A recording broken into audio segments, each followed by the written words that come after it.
Alhamdulillah. Ya. Pertama mau tembange Lestari. Ya pandonga kagem Piyayi Sukosari. Muga-muga tetep lestari anggene nyambung tali silaturahim, anane mung guyub rukun, anane mung manunggal, nengenake persatuan dan kesatuan. Ya. Banjur iki mau yang bernapaskan Islami hasbunallah. Merga Laladen kene iki dikupeng karo nuwun sewu pondok pesantren lan uga tempat ibadah. Becik kuwi masjid apa dene musala langgar. Ya, Tur Piyayi Sukosari khususe Piyayi Demung ingkang memeluk agami Islam rata-rata tumajuh panembahe marang pangeran. Iya, saya-saya lamun to nindakake salat wajib ora nate ana daleme dhewe-dhewe mesti berjamaah ana ing masjid utawa langgar. Tenan. Buktine nalika sore mau jam 3 wancine adzan ngasar, Allahu Akbar, Allahu Akbar. Piyayi Sukosari langsung gruduk neng sawah. Kok neng sawah ora. Lah masjide musolane ngliwati sawah kono. Oh iya, ning elok ya, Mak. Alhamdulillah Sukosari sangat indah, Sukosari sangat megah. Ora mantra-mantra bersih desa, prasasat kaya hari jadi Kabupaten Ponorogo. Tepuk tangan untuk panitia Sukosari. Wah, iya. Adicara nek becike nganti kaya ngene. Elok temenanan. Wit sore ditata kanthi rancak lancar, persiapane ya wis pirang-pirang sasi kok no. Iya. Monggo ki janjane acarane bersih desa. Tur manut dawuh sing tak tampa ning Sukosari iki wis sawetara suwe. Ya kuwi ora ana wayangan dalam rangka bersih desa. Ngono.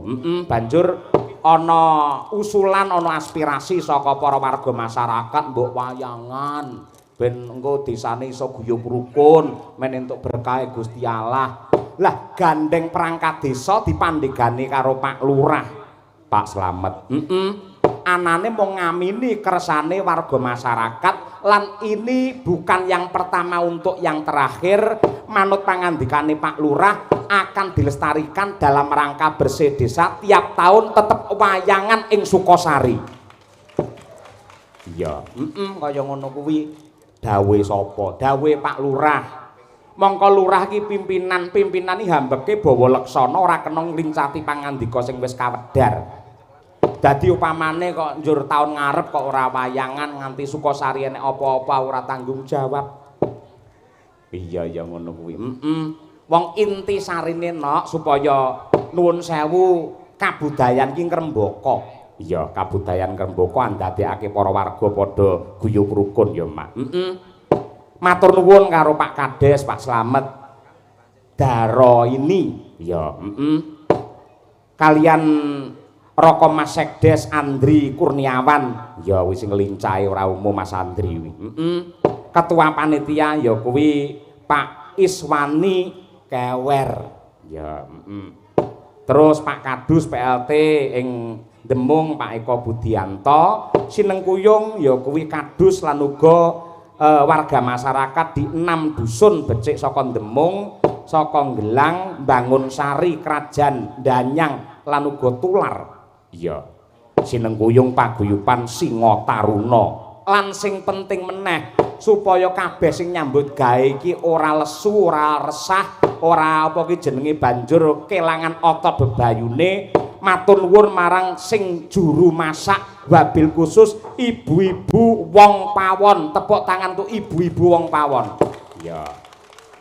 Apa kowe wis akrab karo aku nadyan lagi iki pethuk. Iya.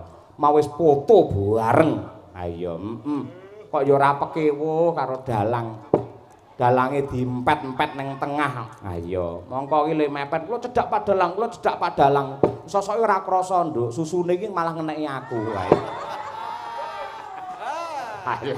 Arahmu terus kaya ngono kuwi. Ora.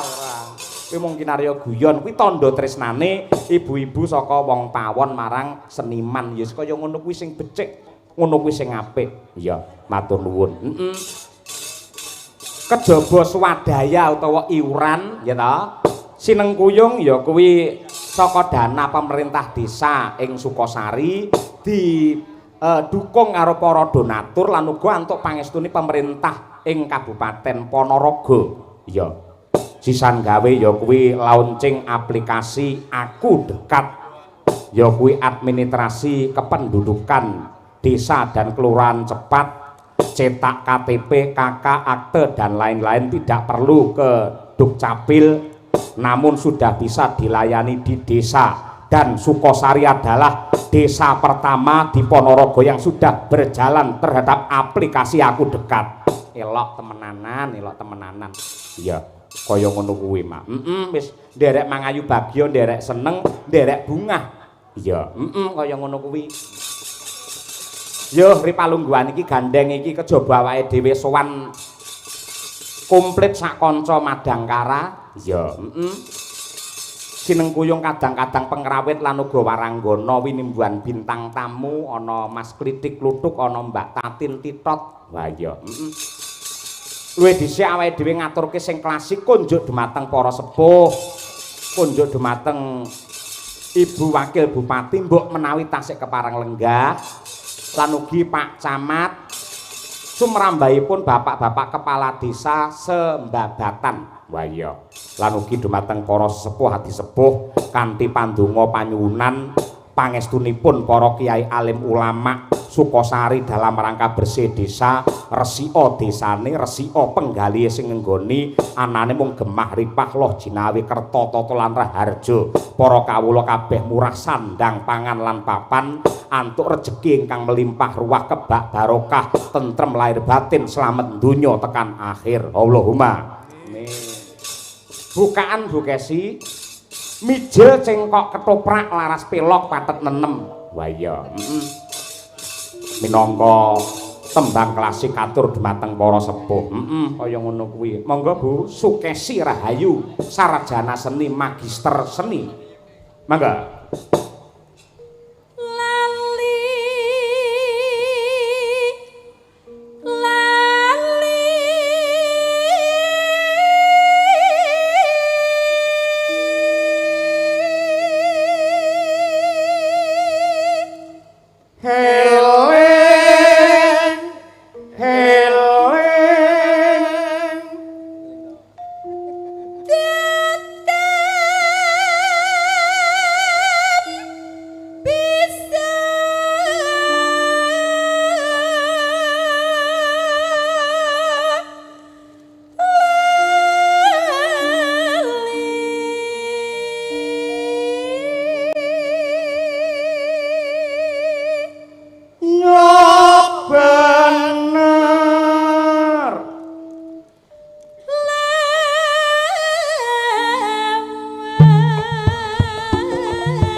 Nadyanto umure wis saya tambah ning suarane tetep ungkul ya Mak. Sapa? Bu Kesi Rahayu. Awake ya saya lemu. Ya, tandha lamun to piyayine iki tentrem. Ora tentrem jane mangane akeh. Oh iya. Ya Bu.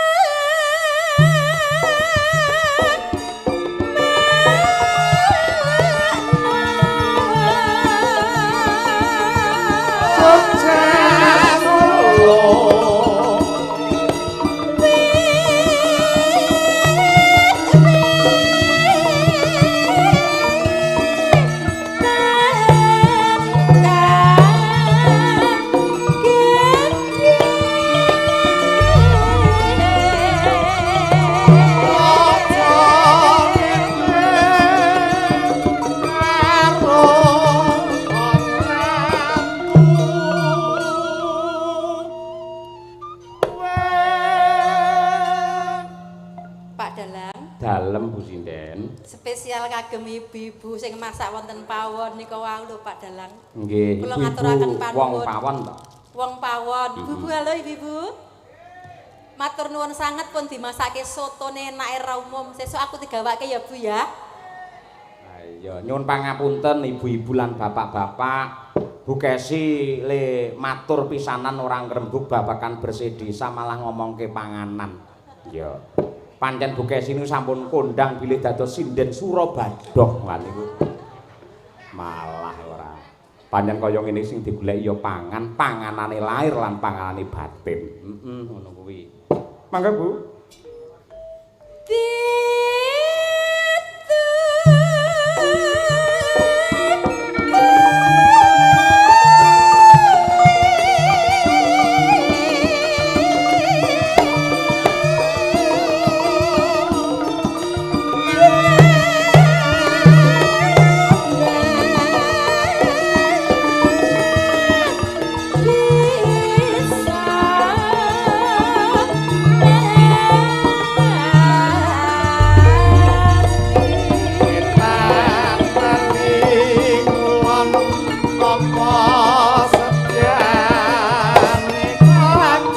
Sing sayo sing rukun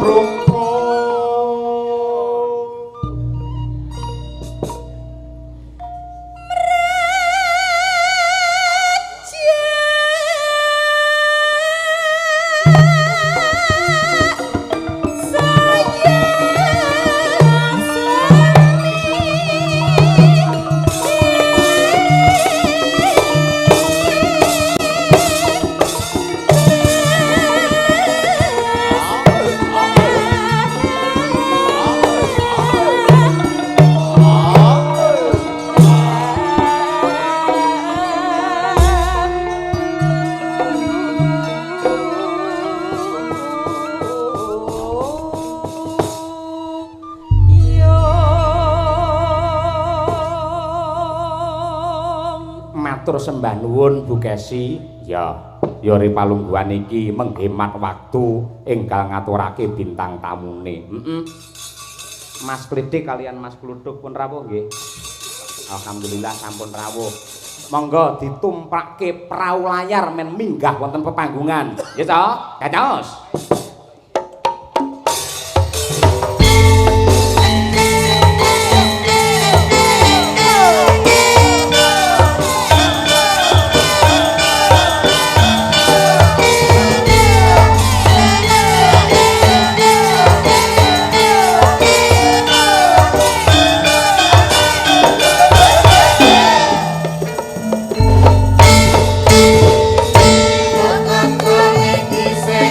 Bila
sembah nuwun.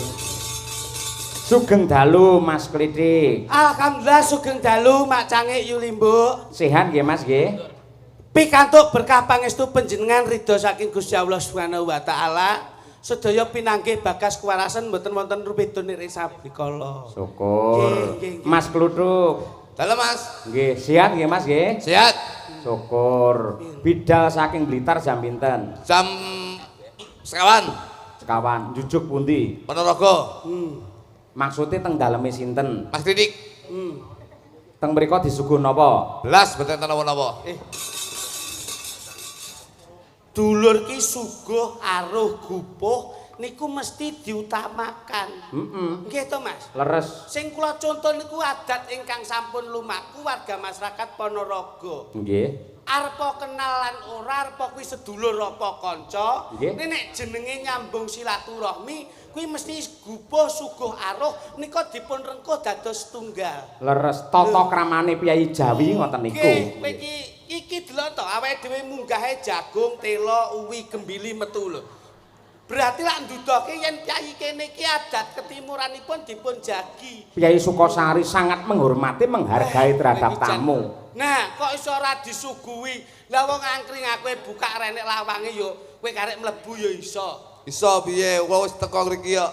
Pripun? Napa? Teko jam 09.00 to kula. Terus Ndelah niku nyapa? Ndelalah piye? Apa-apa ya wis tak cepake lho. cepakne apa wong sapa-sapa ya bojomu mengo lawange ora enek. Lho, Nyatane ya wis aku wis langsung. sik to Sik, lek sik, ngomong sik. lho. Iki kata-katane piye to kuwi? Kowe teko ning nggonku to. Iya, Mbak Mu. Wong aku ya mulai dhisik wau dalu wonten Blitar. Nggih. Kula wangsul riyen lah niki kula ken nusul. Lah Ayo. sampean mau teko bengi aku lak rene sik. Lho no, aku mau rumahmu langsung bojomu mengo lawangmu ora enek. Lho. Dadi aku wis Iki kok omongane bleset to, Mas? Kuwi kleru. Sik jangan luruske, jangan luruske. Sing bener kuwi lawange mengo, bojomu ora eneng. sing riko jenengan apa kula? Ya awakmu. Lah nggih. Ning kata-katane sing bener ngono kuwi. Udah mau kula ngriko niku bojone mengo lawange ora enek kok. Lah nek ro bojoku mengo kok ora mbok leboni. Tapi sak foto kok. Kowe iki anggere jebles ae. Nggih. Kula niki mboten ngira-ngira. Alhamdulillah Pak wis seneng kula niku suwiran ning Ponorogo. Jajaran Forkopimcam rawuh. Nggih nggih Nggih. betul. Forkopimda rawuh, Bapak Lurah, Bapak TNI Polri rawuh. Ini menandakan bahwa sinergitas dari kepemerintahan Kabupaten Ponorogo yang selalu cinta kepada masyarakat budaya. Nggih. Niki insya Allah Piyayi pundi Pak niki? Sukosari. Benjangipun saged pikantuk ridho lan hidayah saking Gusti Allah Subhanahu wa taala. Amin. Pratitis menapa? Saben bersih desa mesti ngenekke ruwat desa ngguwak sengkala. Leres. Niki sing diarani masyarakat Sukosari yang mengangkat harkat martabat budaya Indonesia. Tepuk tangan untuk masyarakat Sukosari sedanipun. Nggih. Ngono kuwi tegese nun sewu penggembira utawa Cik. pelawak yang cerdas sing ngono kuwi Peh. bisa mengurai, bisa memberi pemaknaan tentang bersih desa iki kaya apa. Boten Mestine kakange ya ora kalah karo Peh. adine. Niki mboten mudang wong niki teko nggon sing digoleki malah Lek Suryati tukang adang. Sapa? Suryati. Kok kowe apal? Niki lho sing digoleki. Oh iso bengi iki acarane apa? Alhamdulillah ora kaya wong Ponorogo, Pak. Seneng kula. Piye? Nanggap wayang Sukosari hebat. Alhamdulillah. Masyarakatnya hebat, pejabatnya hebat. Amin. Wayang gedene kaya ngene dikek videotron, kono kayak videotron. Amin amin. Mek trimo ngresmekne pos kampling menika suatu saat insyaallah pos kampling. Cotongi iku lho. Kok iso pos kampling piye? Resmene apa? Pos kampling gitu. Loh. Iki bersih desa kok pos kampling. Iki bersih desa ngilangi Sukerto sengkalaning desa. Leres, adat istiadat desa. Ngono. Aku ki melu seneng lho Mas. Pripun? Masyarakat mriki nu nek digawe kaya ngeten iki duduk sama rendah, berdiri sama tinggi.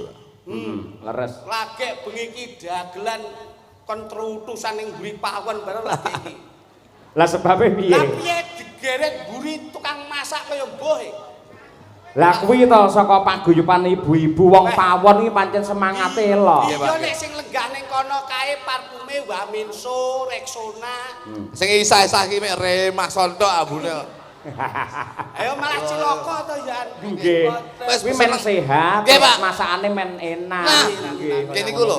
Pokoke melu seneng lah pokoke bersih desa. Di sini banyak para pejabat, Nuwun, Pak. para alim ulama, Iya, iya, iya. maluk budaya. Nggih. Aku delok sing Mbah Lurah Slamet. Mbah Slamet, muga-muga selamat piyantune, selamat warga masyarakate. Secara khusus secara umum warga masyarakat Ponorogo ya selamat pinaringan berkah barokah saking Gusti Allah Subhanahu wa taala. Amin. Rabbal alamin. Kalau dicontoh Mbah Lurah Slamet. Lho, Mbah Lurah Slamet iki pancen nyambut dicontoh iki. Loh, wis pirsa piyayine to. Pun, Ingkang pundi? Mbah Lurah Slamet menika. Nggih. Set nggih, Mbah. Set nggih, Mbah. Oh, alhamdulillah. Wis Ya, pirsa tenan. Oh, iki mesti aku ngene beliaunya mantuk berarti ya piyantune ya kuwi ya. Lho tak kira kene apal sampe iki lho. Ya, aku seneng. Aku Sukosari seneng aku. Senengmu. Sing penonton kirinan. Nggih. Tertipe non sewu, Mas Ayo. Pripun? Tertibnya penonton ora kaya Ponorogo. Ini bisa dijadikan barometer penonton yang selalu menikmati harkat martabat budaya yang ada di Indonesia. Nyatane lenggah sak mbale menikmati budaya Indonesia. Tadi tepuk tangan istimewa penonton. Alhamdulillah. Amin. Nggih. Sukosari ini penonton mek lingguh tok ora oleh ngadeg aku adidumi karo panitia. Niki salah satu menunjukkan bahwasanya didumi matane kuwi. Kayak bakul. Kuwi bakul kok iso didumi. Iki wong bakul, wong ider kok iso. tak kira didumi panitia. Weh, lah kuwi iki padha ngalah berkah kok iso. Apik Pak, apik. Tegese piyai wayangan, piyai bersih desa iki perekonomian berputar. Sing entuk rejeki ora mung dalange, prawite sindene pelawake. Ning klebu ingkang kepareng dodolan teng Jawi, ugi pikantuk rejeki lantaranipun Sukosari anggenipun bersih desa. Amin. Lah sebat. Kula Mbah Lurah Slamet dipun pujiaken nggih Mas Cahyo. Insyaallah beliaunya anggenipun lenggah dados lurah lurus dan terarah, insyaallah semakin amanah membawa desa Sukosari semakin berbarokah. Allahumma amin ya rabbal alamin. Mas Klitik tak tesik iki gandeng bersih desa Sukosari. Apa penjabaran dari Sukosari? Nuwun sewu, kalau dengan bahasa akademisi itu kan beda, penerapannya juga beda. Kalau Sukosari itu ada 4 suku kata Mas Cahyo. Leres. Nggih. Sukosari jadi 4 suku kata. Su itu adalah supel masyarakatipun mboten bedaken derajat lan pangkat, sugih lan mlarat. Sedaya menika ingkang makempal dipun wastani umat insyaallah bersatu menjadi masyarakat ini membawa nikmat di dunia dan akhirat. Luar biasa, elok. Kedua, kondusi bagaimanapun selalu gumolong nyawiji guyub rukun bangun desane ben makmur wargane. Elok, nggih.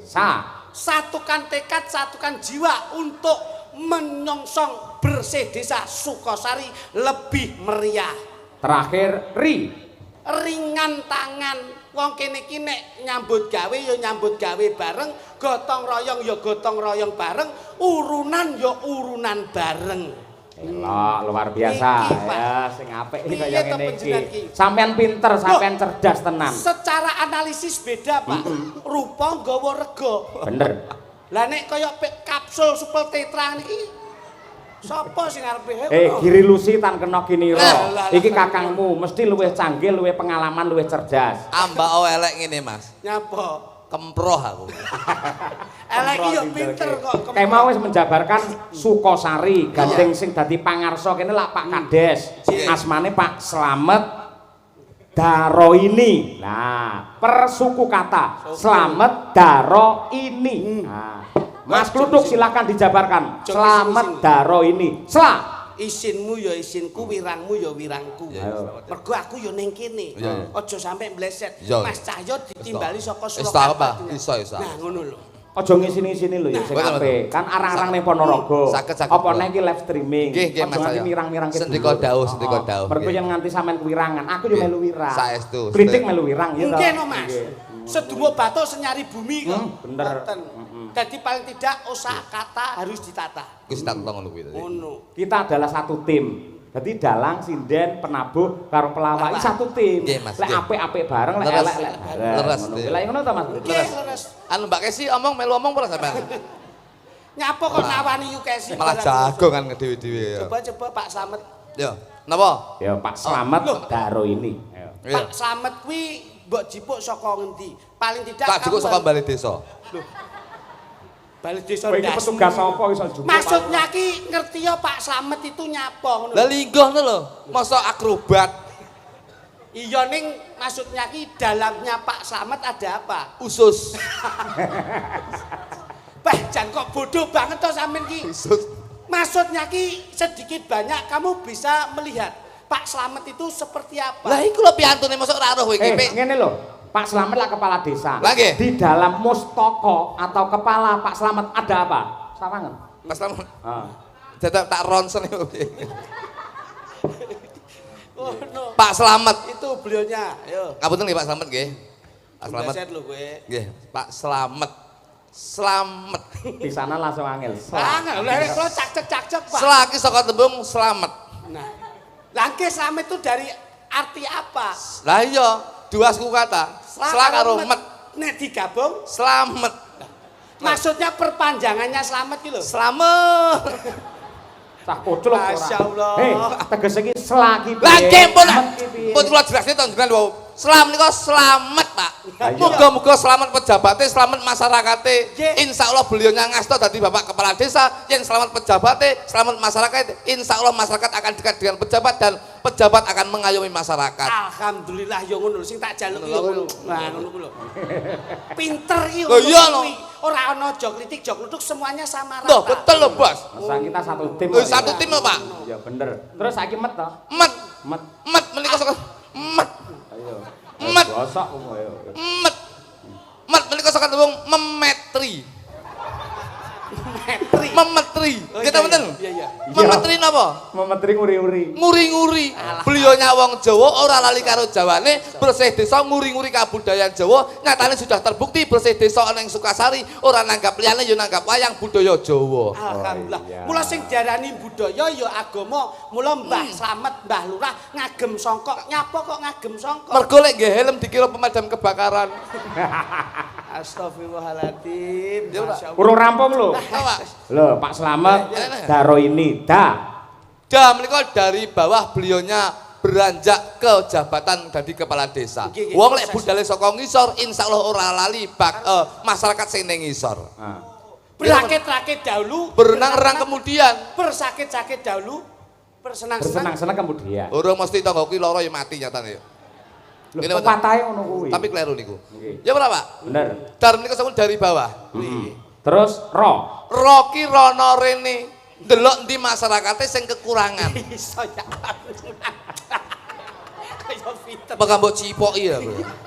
Aku ki bangga lho duwe dulur. Bangga Wong ki ngono. bisa cerdas iki bangga. Aku susu. Rono rene ndelok masyarakate ndi sing kekurangan. Mergo dadi Bapak Kepala Desa itu kadang-kadang tidak mementingkan kepentingan pribadi tapi mementingkan kepentingan golongan. Alhamdulillah. Gini bener, Pak? Leres. Iya. I. Iki insya Allah beliaunya mengemban amanah menjadi kepala desa, insya Allah nyenengi wong oke, mensejahterakan warga masyarakat Sukasari oleh berkah barokah saka Gusti Allah Subhanahu wa taala. Alhamdulillah. Tepuk tangan kagem Mas Cahyo kun tadi. Wah. Sing jelasnya aku kok. Lho sing ngejalak kae. Oh iya iya. Nah, Terakhir ni. Niki niat apik, wong ki lek niate apik besok bakal oleh utawa oleh Ganjaran sing apik. Wong lek nandure apik insyaallah bakal tukul apik. Oh. Ya kuwi beliaunya Mbah Lurah Slamet. berarti ana unen-unen wong nandur bakal Ngunduh. ngunduh. Lah kuwi urung mesti lek kuwi. Loh, Wong nandur bakal ngunduh urung mesti. Iya. Oh, kok iso? wong nandur bakal ngunduh. Urung mesti lek pangan ureng ya ora ngunduh yan. Kadang-kadang nandur pelem pangan codot ya ora ngunduh. Ngene lho pepatahe lak nandur ngunduh wong utang bakale nyaur. Urung mesti saiki akeh wong utang minggat, Mas. Ora nyaur ki oke. Ngoten lho. Pepatah iki ana telung kata. Tapi urung mesti wong utang bakal nyaur, urung mesti kabeh ki saiki utang minggat. Ning sing apik kudune nyaur kewajiban apa? Ora iso no. Ora iso. Pepatah iki urung mesti lek bener, Mas. Iya ning Seto, wong sing nandur ngunduh utang nyaur wong dandakne bakale ngenggo, gawe bakale ngenggo. Wong gawe Bakale ngenggo. urung mesti. Kok iso? Wong gawe kuburan ora dienggo dhewe. oh lah kuwi kok kono sampean. Kene mboten, sampean tahu tumon, wong duduk kuburan ini terus dhek, wong iki nggonku semlumah ngene. Ayo. Ayo.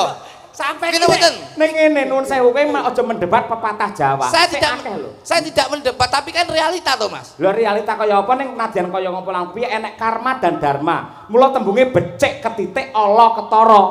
Wong sing becik bakal ketitik, sing ala bakal ketara. Sing ngomong sapa? Nyatane saiki mungkin akeh wong ala sok kala ndudune kabeciane. Ya ora? Terus wong becik? Malah wong sing becik sik mudi ala-ala. Ya ora? Mbuh. Kene mboten lho Mas saya. Kok sik to kowe ning kene sing ngejak aku getaki aku tak kuwetak pisan kok. Lho, kula ngetak ini ki wayang sing ngisor niki kula. Kene mboten. Iya. Saiki mung akeh wong becik sing diolo-olo. Ya, ya. Zaman sekarang tuh akeh wong sing apik sing dielek-elek, ning akeh wong sing elek diapik-apik. Mula berarti garis besare Kali besare urung mesti lek wong becik ketitik ala ketara. kudu anda pasor. Anda pasor. Kowe iki lho Mas, luwih becik ning ngisor tinimbang ning dhuwur. Iki lho karepe dheke ngono. Mergo kaya ngene iki. Tegese lak ning ngisor luwih becik dimana ning dhuwur. Nggih. Ulung uwe urip sing jenenge rekoso luwih dhisik men entuk kamulyan. Niku Ngono lho kuwi. sing kula maksud. Rekoso sik. Sing ngomong sapa? Lho, piye to? Nek ndi-ndi awake dhewe mbiyen ki dijajah rekoso. Bar kuwi terus mulya mergo wis antuk kamardikan 17 Agustus. Mara tuaku rekoso enom ngantek tuwek ya rekoso sekmu. Lah kuwi berarti ra gelem budidaya ki to Mas. Ya ragam donga Oh, budidaya Mas. Wong ki aja sok mangku tangan. Gumregah. Lho nyapa mangku tangan ndi bojo mangku tangan iki gendeng aja iki.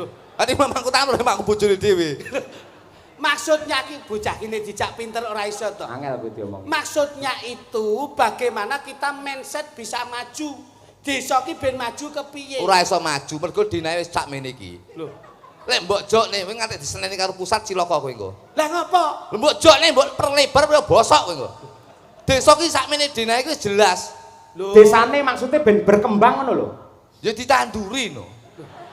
Piye to? Mawar apa melati ngono lek susi lak berkembang no. Maksudnya kepemimpinannya Mbah Lurah Slamet tuh bisa memberikan cahaya masyarakat Sukosari. Lah, Mas Slamet kon nyewa lighting. Dadi lampu-lampu dioke, dadi cahayane oke. Anu Mas, ki Iya. ketoke pinter nih yo bleset tok. Lah kok iso? Maju wo, pemikiranmu itu maju wo. Maju itu adalah satu mindset kemenangan. Betul. Ini loh, Lek mundur, mundur kegagalan. lomba tarik tambangnya maju malah kalah yoan. Wah, Kok bleset iso nek. ukara iki lho. Ngene lho, Mundur Mas. malah menang. Maksudnya maju itu pemimpin. Mbah Lurah itu lenggah di depan tuh sebagai pemimpin.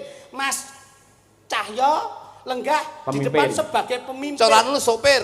Sopir pemimpin. Kolke ya ning ngarep sopir. Itu pemimpin. Berarti lek pemimpin ki sopir ning ngarep. Iya. Urung mesti. Enek sing sopir ning mburi. Loh, Apa? sopir ki ning ngarep. Urung mesti. Tukang becak ke. Wah, Sik kowe aja mak kowe iki ngawur. Nun sewu ya, sing jenenge pemimpin mesti ning ngarep. Sampeyan tau ora jamaah ning nah masjid? ini lho. Jamaah ning masjid. Tahu. Sing ngarep dhewe jenenge apa? Imam. Lah iya, ngarep dhewe kuwi imam. Imam iki pemimpin sing ning ngarep dhewe. Lek pas- Nek ana wong salat, sing ngarep dhewe mesti imam. Lek pas salat, Sing ngarep dhewe imam. nun sewu. Aleh kowe. Lek Iki pas salat. Lek anak kaji. Oke, lek pas salat ngarep dhewe Imam. Oke, berarti urung mesti, Mas. Mas Lurah. Urung mesti. Urung mesti lek salat ki ngarep dhewe imame urung mesti. Nek ndi-ndi ngono kuwi. Urung mesti. Mbok kowe tekan Masjidil Haram, sing ngarep dhewe ya imam. Aleh mboten mesti. Kok iso? Berarti jenengan ra tau nglayat. Hubungannya apa? Jenengan tau nglayat mboten? Tahu. Tahu salat jenazah? Tahu. Mburi dhewe napa? Makmum. Makmum. Ngarepe makmum? Imam. Ngarepe imam. Mayit. Oh iya. Wah, Ayo. Pak, Ayo royokan. Pak, tambahno 500 kon mudhun lho, Pak. Iki Ayo. kowe sosok aku karo sampean kewirangan tenan. lho. Ayo. Lek kabeh lek nek aturane to. Lah nggih tapi kan bener nang mboten kula. Ya ning kok kuwi khusus. Lek jenis salat wajib ning masjid iki ngarep dhewe mesti imam. Lah kuwi terus enek sope. Lah kuwi nggih makmum. Nah, Sop-sop iku iki lho. malah batal. Salat tok mangan sop iki pripun jenengan niku? Malah batal. Kudune iki ning ngarep iki kudune iki ya sajadah kok sop. Sop iki kowe ora ngerti karo agama. Sop iki tegese barise wong Nah. salat iki lho. Dadi wong salate nggawa barisan dhewe-dhewe. Berarti nggawa apa? Nggawa sop. Lah sing nggawa sego sapa? Anu Mas. Anu ndang nembange lho Mas. Ki kok sosok kisinan lho kowe. Lah ya musuh wong ngeyel kok iki pancen. Loh, kula iki wis mangan bakso sing pentole cilik-cilik pinterku ngene iki aku. Kowe ra sembrono lho. Cilik ora akeh to. Lah, kuwi masalahe. Nek nggon bersih desa, ki Nah, lah identik karo bersih desa ngeten iki, Bos. Sik, jele. Iki Iki lah tak omongi. pramusaji sing dicepakke iki lah Ngene. mesti nggawa makna to iki. Lah, iya aku wis mumet nek iki. Mesti aku ngene. Iki Bos, ya Bos. Ah. Sing diarani polo kependem kuwi mau tetep kuwi ya tetandurane sing Iya. kuwasa. Tapi kurang iki. Apa? Sing dene polo kependem ki jagung polo kependem, Iya. kacang polo kependem, telo polo kependem iki ora sitok iki. Apa Mas? Mayit. Iki pancen yo. Dasmu iki kok iso. Cobi pengen werdiaken Gus, cobi Gus. Niki jenenge jagung. Apakah Iki makna dari jagung? Hubungannya karo desa lho Mas. Coba Jagung ki saka tembung jaki janganlah kamu menjadi manusia sing duwe jiwa adigang adigung lan adiguna. kok yo temu to ya ampun. Telo. Telo menika saka tembung telo. T iki saka tembung telekomunikasi. Oh iya iya. Telekomunikasi. Telekomunikasi itu penting. Iki Pak Sabtu Mulane saka lho, Dinas iya. Kominfo ya lenggah. Ya lenggah. Nyatane telekomunikasi lancar. Sesuatu hal infrastruktur itu jalan. Telekomunikasi itu lancar. Insya Allah akan Aja cepet-cepet. Infra apa? infrastruktur.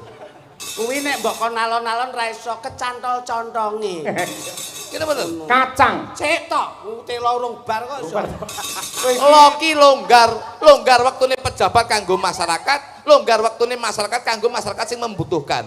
Wontenipun jagung ingkang sampun kasebat dipun susul kawontenanipun telo, Nggih. lajeng kasusul inggih paring asma nggih menika uwi. Uwi ki menika tembung usaha. Wong kene ora bakal nglindhuh tetap usaha. Piye pamrih desa iki lebih maju menjadi desa barometer seluruh Kabupaten Ponorogo. Wontenipun uwi lajeng kasusul nggih menika wontenipun jenang. Jenang menika tembung je menika jenang. Jenang menika salun jenang. Jenang. ya. Omongane wong bingung kuwi. Ayo. Jenang. Wah, angel Wis to penting lah apik to. Je menika jejere dadi